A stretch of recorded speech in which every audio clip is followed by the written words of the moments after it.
So, as the textbook authors turn from Hagia Sophia to San Vitale in Ravenna, you'll see that they start right away with historical context. In 540, Byzantine forces captured Ravenna from the Arian Christian Ostrogoths who had themselves taken it from the Romans in 476. Okay, pause here.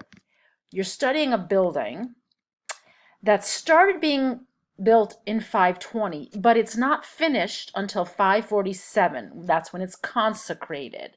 A church has to be consecrated to be made sacred.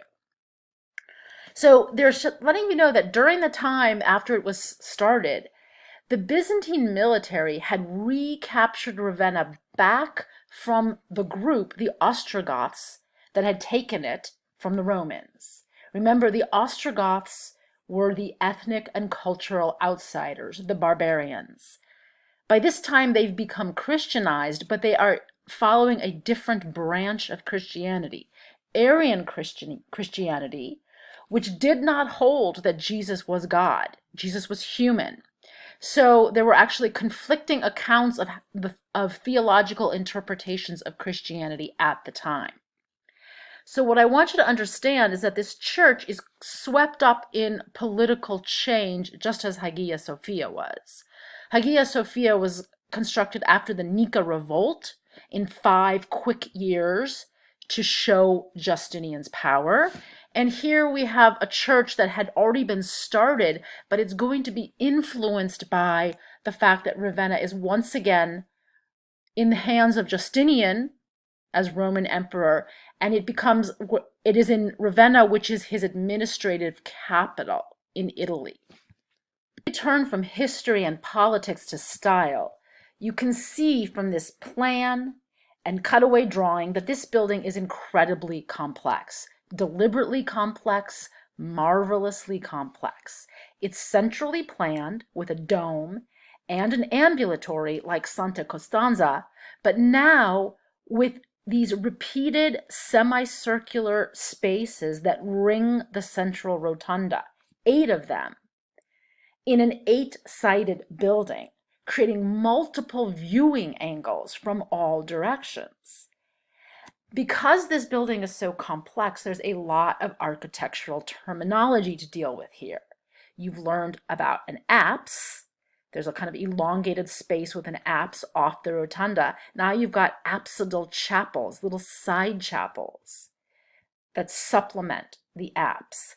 So you come down here and the textbook authors say, San Vitale was designed as a central domed octagon surrounded by 8 radiating exedrae.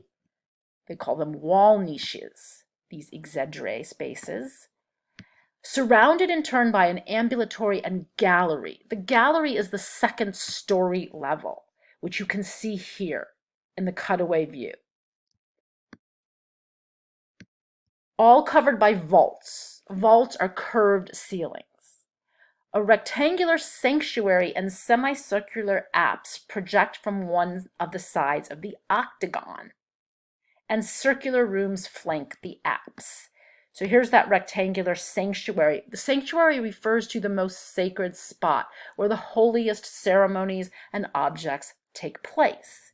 And there's the apse and those circular apsidal chapels. And then Marilyn Stockstead notes a separate oval narthex set off axis joined church and palace. So here's the narthex, because this church is linked to the bishop's palace. The bishop is a church leader, a spiritual leader, but he has a major political role and he has political power. So the narthex is this connecting space between the two. Okay, so if you come down here, the floor plan of San Vitale only hints at the effect of the complex, interpenetrating interior spaces. That's a good description. That's why I chose this photograph to present in the page for this section, because it really shows you how there's this complex, interpenetrating spaces that curve and move, that undulate, they recede, They project forward. So I want you to be thinking about that as you read forward, because you will not only be dealing with the architecture. As you move forward, you will be looking at the mosaics. Oops, I went too far forward. Sorry. Let me go back.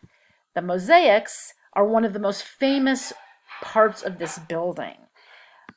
Most of the mosaics are intact, some are lost, and this building was originally covered almost every square inch with mosaics. At least when it wasn't covered with marble, it was covered with glorious glittering mosaics. And it's very important that you read carefully that passage and look at that in the video that's been provided.